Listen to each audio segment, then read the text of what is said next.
Bonjour à tous et bienvenue dans cette nouvelle vidéo où nous allons plonger dans l'univers de la chaîne YouTube Vertigo 30, spécialisée dans le domaine de l'automobile. Que vous soyez passionné de voitures ou simplement curieux, vous avez peut-être déjà entendu parler de Christian, l'animateur de cette chaîne qui ne laisse personne indifférent. Mais pourquoi cette chaîne suscite-t-elle autant de critiques et de haine? Pourquoi Christian est-il régulièrement attaqué dans les commentaires et sur d'autres plateformes? Aujourd'hui, nous allons analyser les raisons derrière cette controverse et tenter de comprendre ce qui se cache derrière ce phénomène. Vertigo 30 est une chaîne YouTube qui se distingue clairement dans le paysage des chaînes automobiles. Alors que certaines chaînes privilégient un contenu de pur divertissement, Christian a choisi une approche différente. Vertigo 30 se concentre sur des vidéos informatives, offrant une analyse plus approfondie des sujets liés à l'automobile. Que ce soit pour dénoncer des pratiques discutables dans les émissions de télévision ou pour mettre en lumière les aspects techniques des véhicules, Vertigo 30 se situe dans la catégorie des chaînes qui cherchent à informer plutôt qu'à divertir.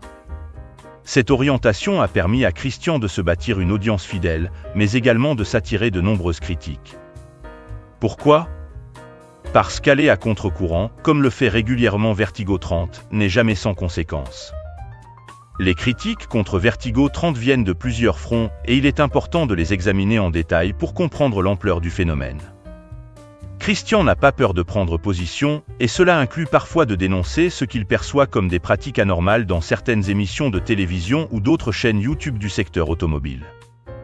Cette posture l'a exposé aux critiques des fans de ces émissions et chaînes, qui n'apprécient pas que l'on touche à ce qu'ils considèrent comme des références. Dans un monde où l'automobile électrique est de plus en plus mise en avant comme l'avenir du secteur, Christian a exprimé à plusieurs reprises son scepticisme, voire son opposition, à cette tendance. Ce positionnement l'a naturellement opposé à une part croissante de l'audience qui soutient les véhicules électriques. Les débats autour de ce sujet sont souvent passionnés, et Vertigo 30 se retrouve ainsi au cœur de la polémique. Le style de Christian est direct, parfois abrasif, et il n'hésite pas à aborder des sujets politiques qui dépassent le cadre strict de l'automobile. Cette inclinaison à s'exprimer sur des questions politiques sensibles a également attiré sur lui les critiques de ceux qui ne partagent pas ses opinions. Cela montre bien que Vertigo 30 ne se contente pas de parler de voitures, même si ce n'est pas son but principal. La chaîne peut s'inscrire dans une réflexion plus large, ce qui ne plaît pas à tout le monde. Certaines personnes reprochent à Vertigo 30 des erreurs techniques dans les vidéos. Bien que je n'ai pas de détails précis à ce sujet, il est possible que ces erreurs, réelles ou supposées, aient été amplifiées par ceux qui cherchent à discréditer la chaîne. Cet aspect, s'il se confirmerait, ne doit toutefois pas éclipser l'ensemble du travail de Christian. Malgré ces critiques, il est indéniable que Vertigo 30 apporte une contribution importante au paysage médiatique automobile. En proposant des vidéos informatives et en osant dénoncer des pratiques discutables, Christian offre un contenu utile à ceux qui cherchent à en savoir plus sur l'industrie automobile au-delà du simple divertissement. Il est certain que Vertigo 30 paie le prix de son indépendance de ton et de ses positions tranchées. Aller à contre-courant est toujours plus difficile que de suivre le flot majoritaire, et Christian en subit les frais. Cependant, son travail permet d'enrichir le débat public en offrant une perspective différente sur l'automobile.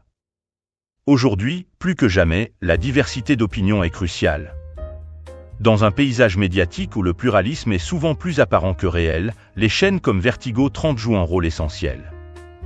Elles offrent une alternative au discours dominant et permettent à des voix différentes de se faire entendre. Même si l'on peut ne pas être d'accord avec toutes les positions de Christian, il est important de reconnaître la valeur de son travail. Avoir des créateurs de contenu qui osent exprimer des opinions minoritaires ou controversées est indispensable pour un débat public sain. Vertigo 30, par son approche, contribue à cette diversité qui manque souvent dans les médias traditionnels. Vertigo 30 est une chaîne qui ne laisse personne indifférent, et c'est précisément ce qui fait sa force. Les critiques, qu'elles soient justifiées ou non, sont le prix à payer pour une approche qui ne se contente pas de suivre les tendances. Christian et sa chaîne apportent un regard différent sur l'automobile, et c'est cette diversité qui fait avancer le débat. Merci d'avoir regardé cette vidéo. Si vous avez trouvé cette analyse intéressante, n'oubliez pas de mettre un j'aime, de partager et de vous abonner pour plus de contenu sur l'automobile et bien plus encore. À très bientôt pour une nouvelle vidéo.